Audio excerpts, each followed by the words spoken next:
The night was dark, the road was wet. Heavy rain slammed against Marco's truck windshield as thunder rolled across the sky. He was alone on the highway, driving back from his last delivery. It was past midnight. The storm had turned violent. Marco turned the wipers on full speed, but he could barely see anything. The lights from the truck struggled to cut through the sheets of rain. He yawned and turned on the radio. Static. Even that was gone. Suddenly, bang. Something huge slammed into the front of his truck. The whole vehicle shook. Marco hit the brakes. The truck skidded on the wet road and finally came to a stop on the side. His heart pounded in his chest. What the hell was that?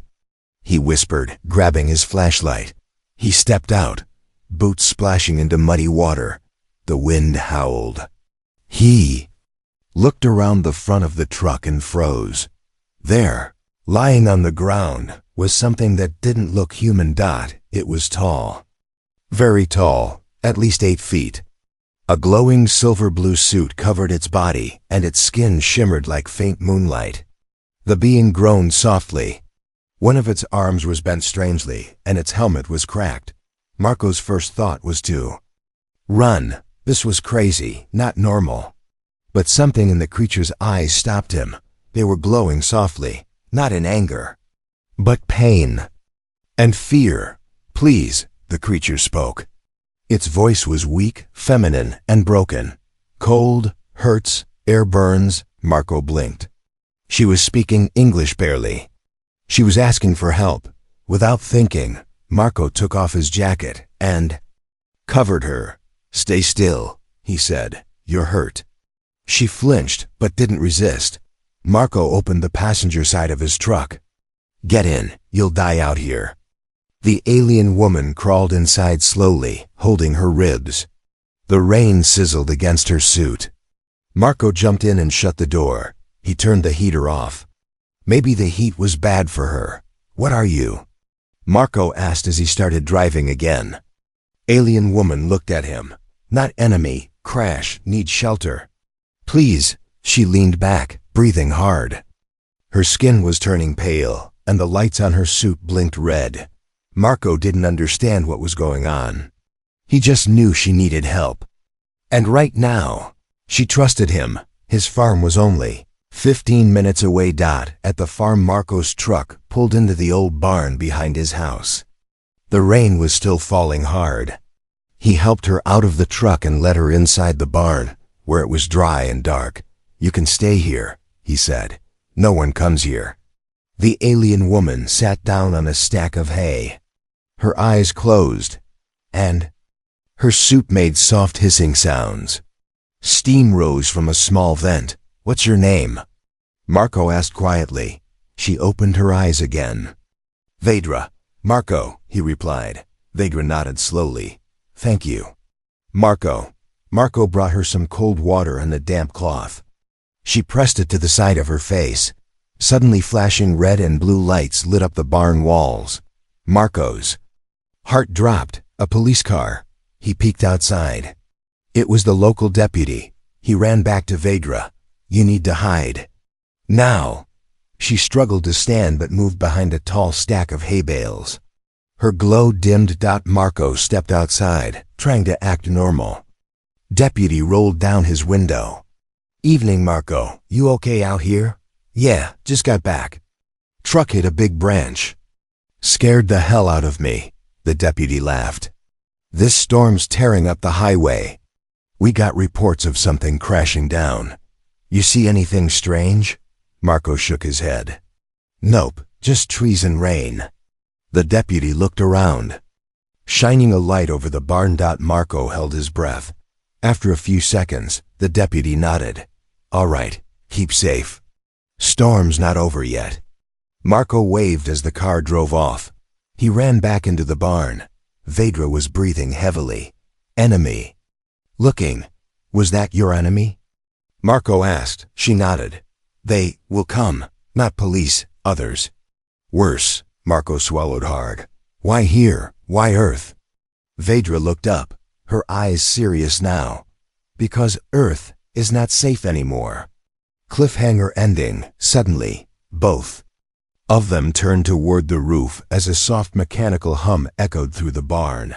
A red light passed through a crack in the wooden wall. A drone was scanning the barn from above. Marco and Vedra looked at each other in silence. And the storm was just beginning. ***. The red searchlight cut through every crack in the old barn wall. Marco held his breath. Vedra crouched behind hay bales, her tall body folded small. Rain drummed the tin roof, masking the quiet hum of the scout drone overhead. Marco's mind raced. Think fast. He spotted an iron shovel, a rusty ladder, and his late father's metal toolbox. Nothing that could fight a flying machine. The drone's beam paused on the barn doors. A thin line of brighter red slid slowly across the wood. Reading heat and shape. Vedra's suit lights blinked amber. Her oxygen filter was still failing. Marco whispered, "Stay here." He eased toward the breaker box on the wall. The barn's old power still worked, barely. The drone's camera tilted. The beam narrowed, locking on Marco's moving shadow. He snapped the breaker. OFF. Total darkness swallowed the barn. Outside, thunder cracked and a new gust of wind howled. The drone's beam flickered, hunting again. Without clear vision, it switched to thermal mode. Marco knew the device would now see hot bodies, even in pitch-black. Need cold. He yanked a long plastic tarp off an old ice chest filled with bags of frozen sweet corn. The bags were rock solid. He pressed 2 of them against Vedra's chest and back. "Hold these," he said. "Hide your heat." Frost steamed on her silver skin. She shivered but nodded. Marco shoved more frozen bags under his own jacket. He could already feel numbness prick his belly, but he didn't care. The drone glided lower, confused, searching for shapes that no longer glowed bright. For 5 tense seconds, nothing moved except Marco's panicked heart. The drone whirred away, climbing back into the storm clouds. A hiss of relief escaped Marco's lips. Vedra removed 1 bag and exhaled slowly. "Smart human," she whispered, voice shaking with cold but gratitude. "It'll be back," Marco warned, rubbing his arms. "And next time it brings friends." Patchwork repairs. Marco grabbed a flashlight and guided Vedra into a smaller feed room at the back of the barn. He shut the door and stuffed a blanket in the gap. The air smelled of grain and oil, but it was warmer and safe from camera eyes. Vedra sat on an overturned bucket.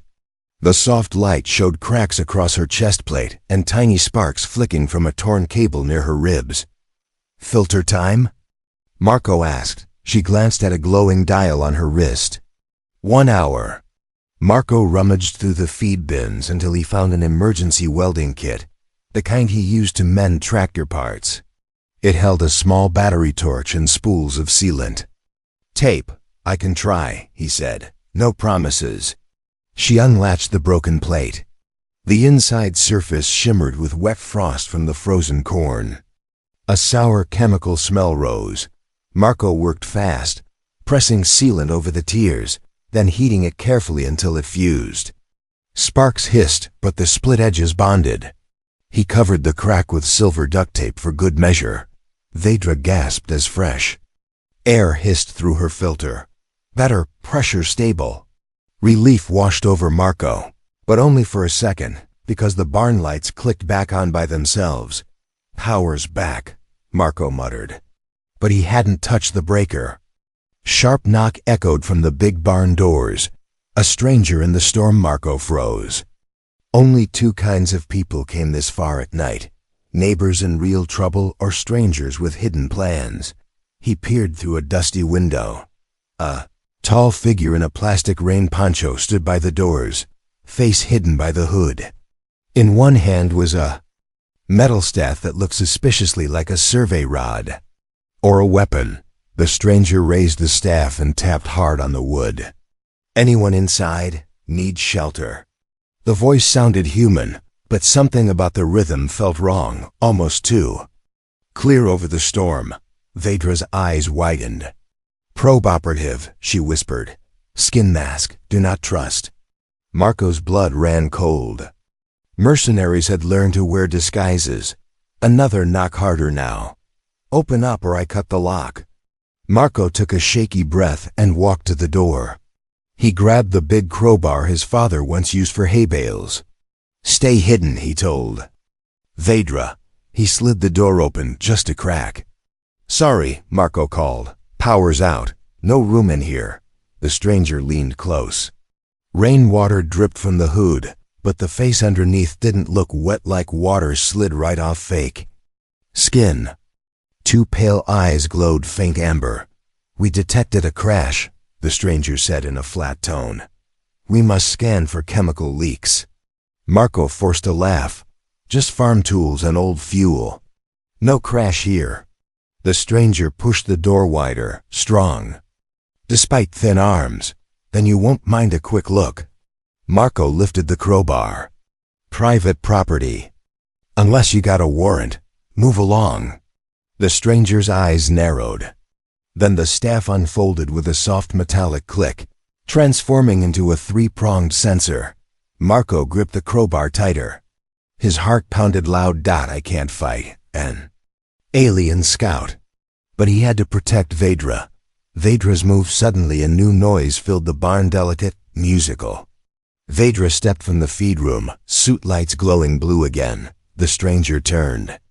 For a heartbeat, both aliens stared at each other. Vedra raised her palm. A diamond-shaped beam of white light burst forth, striking the stranger's staff. Circuits popped. Sparks flew.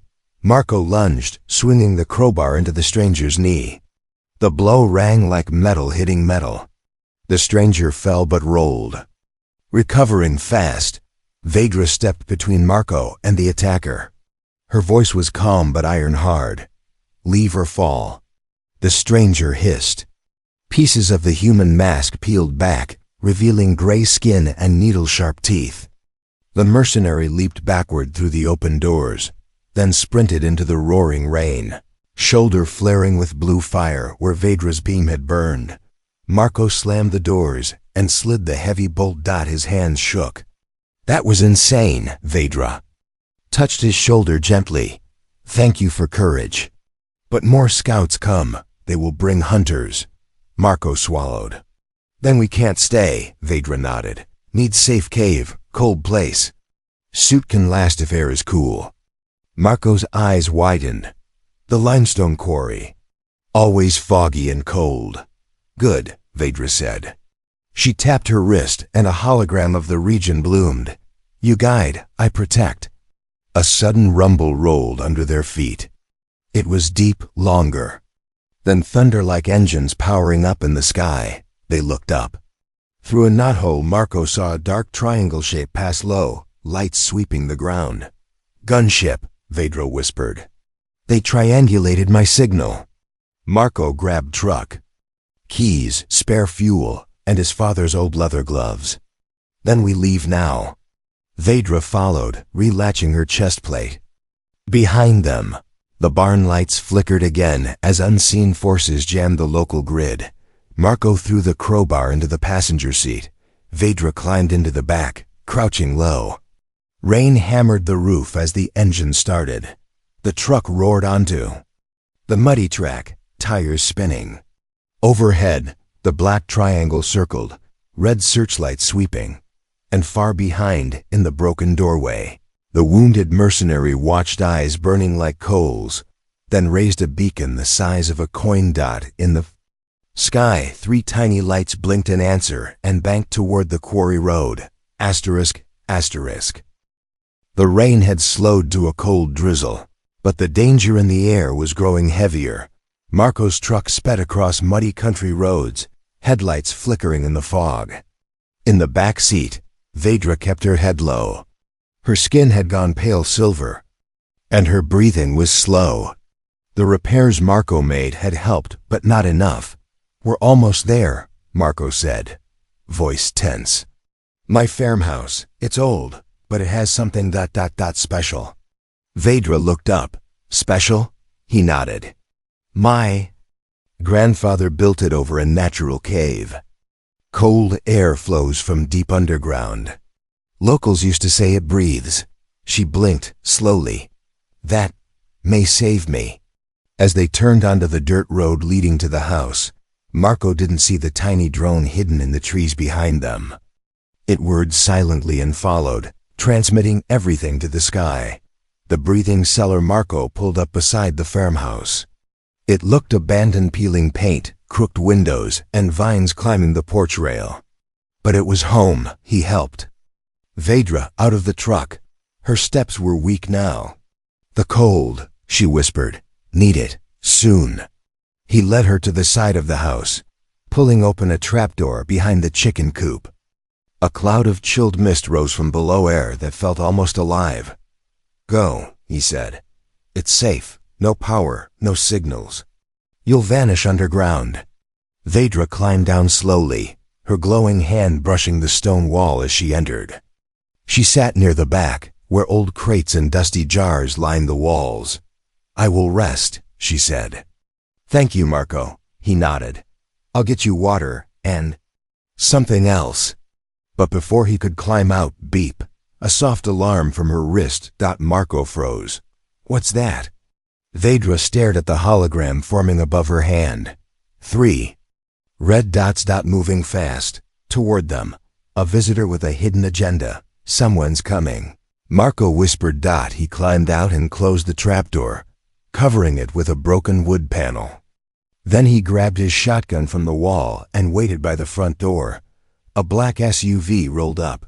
One man stepped out, clean suit, gray tie, and a shiny government ID badge. Mr. Marco Reyes? The man asked calmly. Marco didn't move. Who's asking? Agent Kell, Homeland Advanced Response. We've been tracking a foreign object that fell near your property. Marco kept his voice cool. I don't know anything about that. Just trying to survive this weather. The agent smiled, but it didn't reach his eyes. Mind if I take a look around? Marco shook his head. Private property, no warrant, no entry. Agent Kell stepped closer. We believe the object may be dangerous, possibly ... not from Earth. Marco felt his throat tighten. I still haven't seen anything. Kell tilted his head. Strange. Our satellites picked up your truck stopping right at the crash site. Marco's hands tightened. Around the gun. Maybe I hit a deer. Didn't stop to check. Kell stared at him for a moment, then smiled again. Of course, we'll be nearby if anything changes. He turned and walked back to his SUV, but Marco saw it a small black ball he quietly dropped in the grass. It blinked red as the SUV drove off. Marco ran and crushed the device under his boot. Nice try. The map and the truth. Marco went back inside and reopened the trapdoor. They're onto us. Vedra opened her eyes. I saw his badge. Not real. Eyes too dry. Not human. Marco sat beside her on the stone steps. What do they want? She raised her wrist, projecting a bright 3D star map into the air. Glowing. Planets and strange coordinates spun in front of him. My ship escaped a battle, she said softly. Chased by bounty drones hired by the Cernek Guild. They hunt species that carry ... rare DNA, Marco frowned. What does that mean? She pointed to a blue glowing spiral on the map.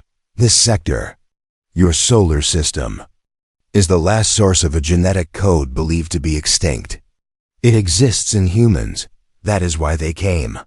Marco stared at the swirling planets, stunned. You're saying Earth has something aliens are willing to kill for? Vedra nodded. Not gold, not fuel, your biology. Your blood may cure diseases older than Earth's mountains. Marco sat back. So that's why they're scanning farms, not for weapons for people. Another message suddenly. Vedra's wrist glowed. Again. This time, it was a message in her language scrolling red. She touched the air to translate it. Your location has been shared. Reinforcements en route. Surrender before destruction. Vedra's jaw clenched. The wounded mercenary. He signaled them. Marco stood. Then we're out of time. She slowly got to her feet. They will use fire, heat, airstrike. They will make it look like an accident. Marco grabbed a map and spread it on the cellar floor. There's an old quarry, 20 miles north. Always cold, always misty. You can breathe there. You can hide. Vedra nodded. And from there, I can signal my fleet. You have a fleet? Marco asked in surprise. I am not just a scout, she said quietly. I am royal envoy. If I survive, Earth has a chance. Marco stared at her. Then let's survive. Cliffhanger ending suddenly. A low rumble shook the walls. Bottles rattled. The light bulb above them swayed. Marco looked up. The air smelled like burning metal. Vedra's eyes widened. They launched the plasma probe. He blinked. What's that? She looked up with fear. A bomb. That eats air first, then flesh. Marco grabbed her arm. We're leaving now. They climbed out of the cellar as a distant glow lit the cloud's orange dot in the sky. A massive alien ship began to descend, and the clock was ticking. Asterisk. The sky was burning orange dot not from the sun, but from a falling object that pulsed like a beating heart. A plasma probe. Vedra's voice echoed in Marco's ears. It eats air, then flesh. They ran. Marco guided her through a narrow forest trail behind the farmhouse. His boots splashed in mud, branches scratched his face, but he didn't stop. Vedra stumbled behind, her legs still weak.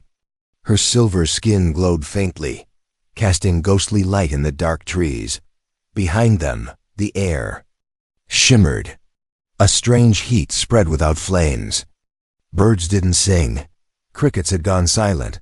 They had to reach the old tractor shed at the edge of the property where Marco kept his father's emergency TV. The shed fight. They burst into the shed. Marco ripped the tarp off the TV and tossed a bag of fuel cans onto the back. Vedra scanned the tree line behind them. We are followed, she said, voice sharp. Marco turned. Another drone? She shook her head. Worse. A ground scout. Cernic class. Invisible to thermal scans. But I can hear him. He is close. Marco swallowed. What's it want? To mark us, she said. So the bigger weapons can find and finish. Suddenly crash. The shed wall exploded inward. A tall figure walked. Through the smoke, armor black as midnight, shoulders wide, helmet shaped like a predator's skull. In one hand it held a rod that crackled with green lightning. Vedra stepped forward. You are far from your hive, Bouty dog. The scout didn't answer. Instead, it moved with shocking speed, striking first, its rod slicing through the air. Vedra blocked with her arm. Sparks flew. She stumbled. Marco didn't think. He grabbed a heavy wrench and hurled it. It bounced off the scout's back with a loud clang. The creature turned to him. Now he had its attention. Man versus monster.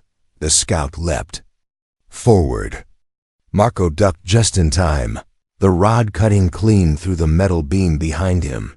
Vedra grabbed a chain from the ceiling and swung it around the scout's neck, pulling hard. The alien roared more animal than man and flung her across the shed. She slammed into a wooden wall and didn't move. Marco stared at her, panic rising. The scout raised the rod again. Marco grabbed a flare gun from the ATV's emergency kit and fired. Boom! The bright red flame exploded right into the scout's chest. It screamed, stumbled back, its armor smoking. Marco ran to Vedra, shaking her gently. Vedra, come on, wake up. Her eyes fluttered open. Suit damaged again. He helped her up and pushed her onto the ATV seat. We have to move now. Behind them, the scout was rising again, angrier than ever. The escape ride, the ATV roared to life. Marco hit the gas, and the vehicle tore through the forest trail, headlights bouncing as it leapt over roots and rocks. Vedra clutched the side. Bars, the signal, they will track this road. Not if we leave it, Marco replied, steering the ATV off the trail and down a steep slope into the woods. Branches whipped past. Mud sprayed up. The engine howled. Behind them, the scout ran through the trees on foot, but terrifyingly fast. It leapt over logs, smashed through bushes, and didn't slow down. Vedra raised her wrist. "Give me control." Marco nodded. She tapped a hologram and activated a defensive pulse. The TV glowed blue for a second, and a burst of energy exploded. Behind them, throwing the scout backward into the trees. Silence. They kept going until the forest ended and the land opened into wide, misty fields. Ahead in the distance, the limestone quarry stood like a broken mouth in the ground-cold fog rising from its depths. The quarry plan. They reached the quarry edge and stopped. Marco killed the engine. "It's below freezing inside," he said. "No signal, just rock and old air." Vedra nodded. "Perfect. It will hide us while I send my final beacon." She opened a small compartment on her back. Inside was a silver cube. She pressed it into the ground. The cube hummed, then unfolded into a flower-like shape, glowing blue. A soft beam shot into the sky, narrow, invisible to human satellites, but not to her people. "Now," she said. "We wait." But Marco wasn't so sure. The message in the fire far behind them. In the sky, a flash of red fire appeared, then two more. "Those aren't stars," Marco said. "No," Vedra whispered. "Those are drop pods." The scout called for backup. "What kind of backup?" She stared at the sky, her voice quiet. "Hunters." Marco's stomach twisted. "Can we fight them?" Vedra didn't answer. Instead, she stood and pointed into the quarry. "There, caverns inside. From there, I can mask your presence." "Mine?" She nodded. "They won't sense you're human or alive. But only if you trust me." Marco looked at her, confused. "Trust you with what?" She stepped closer, her hand glowing, with a merge. Cliffhanger ending before he could ask. She touched his forehead. A shock passed through his body, cold and hot at once. In his mind, he heard a second heartbeat. Not his. And behind his closed eyes he saw something. A memory, but it wasn't.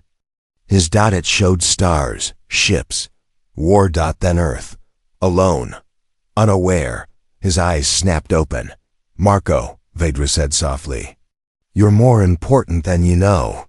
He tried to speak, but overhead, the sky screamed as three massive hunter pods fell toward the quarry, and there was no turning back now.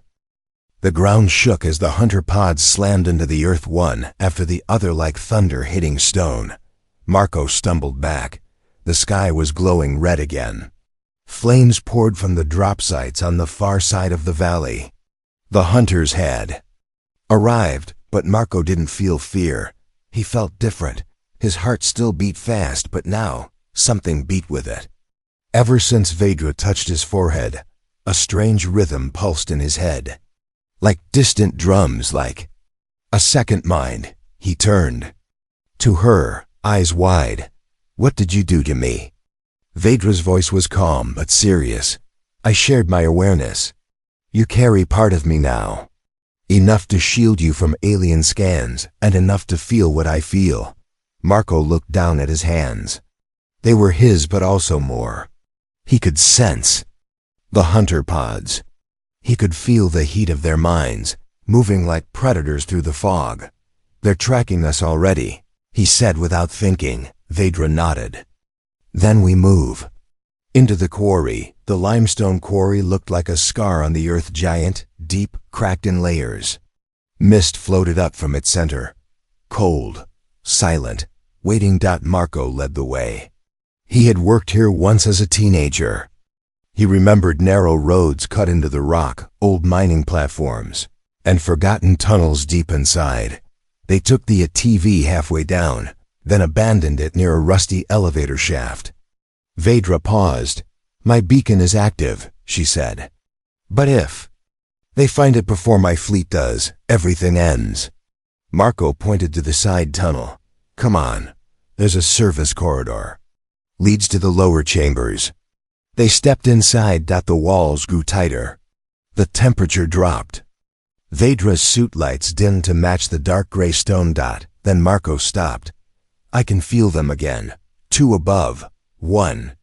Already inside. Vedra nodded slowly. 1 is a Void class tracker. Doesn't use eyes. It smells memories.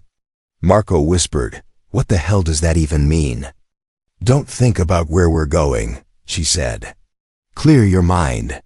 But it was too late. The memory snare, a sharp click, echoed in the tunnel. A bright blue wire snapped to life across the floor. A memory snare. Marco barely had time to pull Vedra back. The wire flared and suddenly, the tunnel around them changed. They were no longer in the quarry. They stood in Marco's childhood kitchen. His mother hummed at the stove. His dog barked in the yard. It smelled like pancakes. Marco froze. "No, this can't be." Vedra grabbed his arm. "It's not real. It's showing your memories to lock your mind." He turned, but now she wasn't Vedra. She was his old girlfriend, smiling, reaching out. Marco backed away. "Stop, you're not her." The illusion. Vedra smiled wider. "Don't you miss us, Marco? Just stay here. Forget the pain. Forget the war." Suddenly, the memory twisted. His mother's eyes turned black. The pancakes were burning. Smoke poured from the walls. Vedra's real voice shouted in his mind. "Marco, break it!" He screamed and punched the floor. The illusion shattered like glass. They were back in the quarry tunnel, both breathing hard. "The snare tried to keep us trapped forever," Vedra said, eyes burning. "The hunter is close." A desperate plan. They rushed deeper. Marco's boots echoed on stone. His head still rang from the fake memory. But the new awareness inside him helped him stay calm. Vedra stopped and pointed. There, the thermal vent. Steam rose from a jagged crack in the floor. The mist was thick and icy. "If we hide there," she said, "their scanners will bounce. I can finish the call." Marco helped her kneel. She pulled the silver cube from her side and reactivated the beacon. Signal locked. 8 minutes. "Marco, look toward the tunnel entrance. We won't get 8. She looked up, then stall them. Marco the bait. Marco stepped into the open tunnel and screamed, "Hey, I'm right here." His voice echoed through the quarry. From the darkness ahead, heavy footsteps answered. Then he saw it. One of the hunters, twice the size of the scout, walked into view. Its armor shimmered like black oil. Its head had no face, only a pulsing red light in the center. It raised a glowing spear. Marco raised his hands. "You want me? Come get me." The hunter charged. At the last second, Marco dove aside. The spear struck the stone wall, exploding in a flash of blue sparks. Marco threw a rock, then another. Each hit made the hunter angrier. He led it in circles. Through the tunnel maze, every step buying Vedra seconds. Then he slipped. The hunter raised its spear. Suddenly a beam of light cut through the tunnel wall. Boom! The hunter fell, armor smoking. Marco looked up. Vedra stood at the ledge, arm raised. "I told you, I protect." Cliffhanger ending. Is the beacon done? Marco asked, limping toward her. She nodded. "Yes, but they know now. My people will come. But so will theirs, in numbers." Then, the quarry shook again. Marco looked at the sky. Not fire this time, but a ripple like the sky had just torn open. Vedra whispered, "A gate." "What kind?" She didn't answer, but her voice trembled when she said, "Not just hunters anymore. The Overlord is coming." Marco's blood went cold, and the race had just become a war. The quarry trembled like something alive, not from bombs, not from footsteps, but from a tear in the sky, a glowing wound, stretching wider by the second. Marco stared up, stunned. It was like watching space itself split open. On the other side, black shapes moved, silent, massive, and not like anything he'd seen before. Vedra didn't speak. She dropped to one knee, her glowing wrist device blinking furiously. "The Overlord's portal has opened. He's not just sending scouts anymore. He's coming himself." Marco looked at her. You said we had time. She shook her head.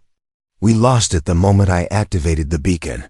Now both sides are coming, but your Earth is caught in the middle. A new weapon. From junk they needed power, real power. Vedra stood slowly. We must fight back, even if it's just to delay him. Marco pointed toward the ruined ATV and broken scout armor they left behind earlier. What about alien tech mixed with human junk? Could you, I don't know, fuse it? Vedra's eyes lit up. Yes, my species built tech from energy, yours from survival. Both together may be possible. They sprinted to the ATV wreckage. Vedra's hands glowed as she opened the alien staff, exposing pulsing green coils. She stripped the cables, twisting them with Marco's welding wires. Sparks flew. Marco brought her his grandfather's old diesel generator. It still runs, barely. She touched its metal shell. It's crude, but strong. In just minutes, they created a fusion half-alien pulse launcher, half-Earth engine. The weapon hummed with unstable power. Can it fire? Marco asked. Vedra smiled faintly, only once. But it may be enough to stop even a void beast. Then let's save the shot, Marco said, for the biggest thing they send. The voice from the sky as they prepared. The quarry fell silent. Then a voice echoed from above. It wasn't sound. It was inside their heads. You hide, little spark. You beg for humans to protect you. You bleed light in the dirt. Now I come to finish your failure. Vedra fell to her knees, gasping. Marco held her. Is that him? She nodded, shaking. The Overlord, he speaks. Through thought, he breaks minds with words. Marco felt pressure in his skull, like ice spreading behind his eyes, but it didn't break him. Instead, a strange warmth fought back, not from him, from Vedra's imprint inside him. Her thoughts, her will, were shielding him. You're not alone, he whispered. Her eyes flicked to him.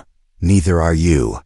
The Overlord arrives. The portal above tore wide open, and something massive began to descend.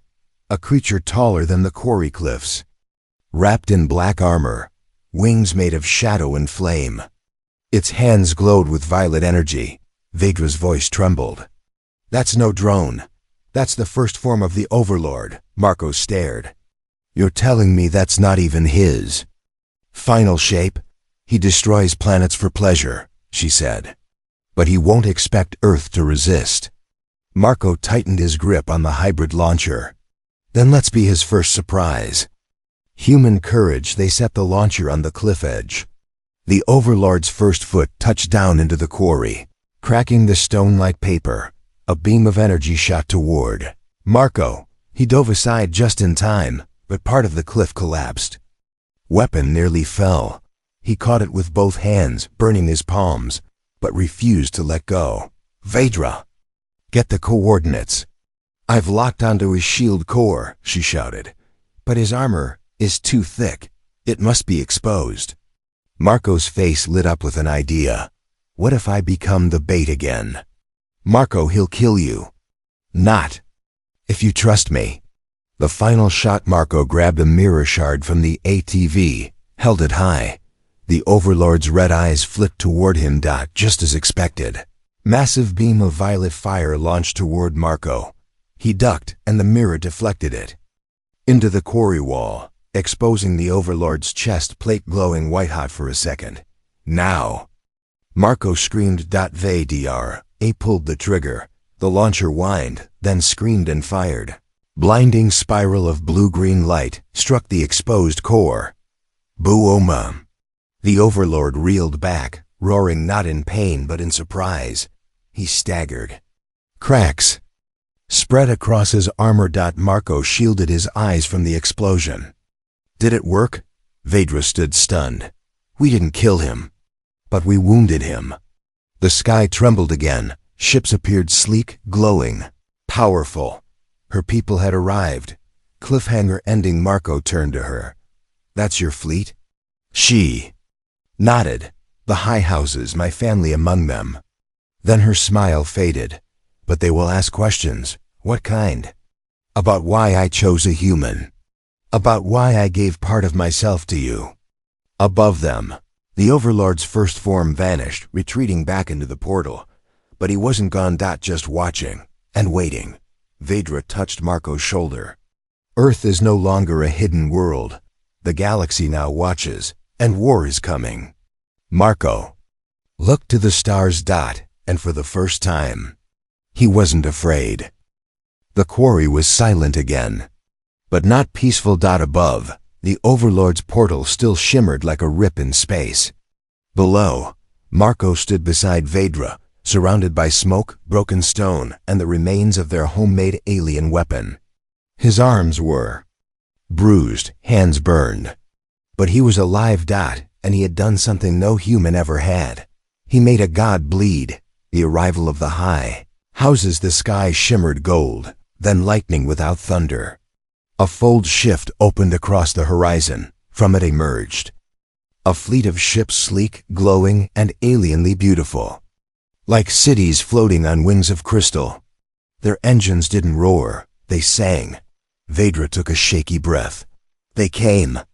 The high houses. Marco blinked. Your people? She nodded. Royal envoys, elder scientists. My mother may even be among them. The lead ship hovered above the quarry.